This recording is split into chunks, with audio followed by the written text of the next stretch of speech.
Hey everyone welcome back to my YouTube family मोर हस आपण देखते आरपी ब्लॉग आशा करछि फ्रेंड्स आपण बहुत भलो थिबे मु तो बहुत भलो अछि जे मन प्रथम तार कम चैनल को आसी कि से लाइक शेयर कमेंट करबा को भूलिबे नहीं चलंतु आइरा वीडियो से स्टार्ट करनबा।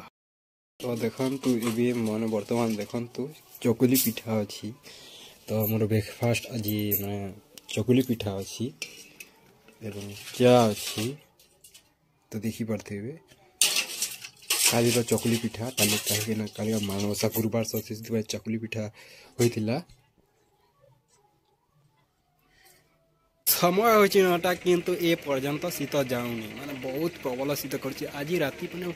बहुत शीत करथिला एक्चुअली तो समय होछि नटा तो सखालर व्यूज मौसम देखि परथुबे वर्तमान मु हम छातो ऊपर अछि तो देखि परथुबे शीत मासरे माने पखाल खाइबार गोटे अलग मजा कहीं शीत हो पखाल खाइब ताले गोटे अलग मजा ठंडा की ठंडा माने ठंडा लागुथिबो एवं ठंडा अपन खाइबी। एबे मु कॉलेज जीवा को पूरा पूरी तैयार अछि एबे मु कॉलेज जीबी तो देखि पार देबे वर्तमान मु मोर ड्रेस कोड माने पिनि सारेनी। सुरेश बहुत पबजी रे व्यस्त अछंती बहुत मन दुख करछंती आछि पबजी खेलबी नि बोलिछंती एबे मुहा टिके देखो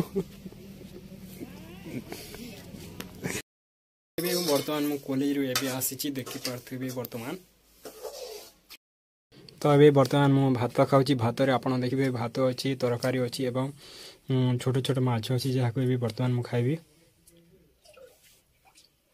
मोर खाइबा पीबा सब फिनिश लाणी एबे मु ऊपर को आसीची तो चलंतु एठारे वीडियो टी एंड कर देबा काहे कि ना वीडियो टी माने 4 PM को आसी एते तो सेति पे वीडियो टी एठारे एंड कर देबा चलंतु वीडियो टी एठारे एंड कर देबा। जय हिंद वंदे मातरम।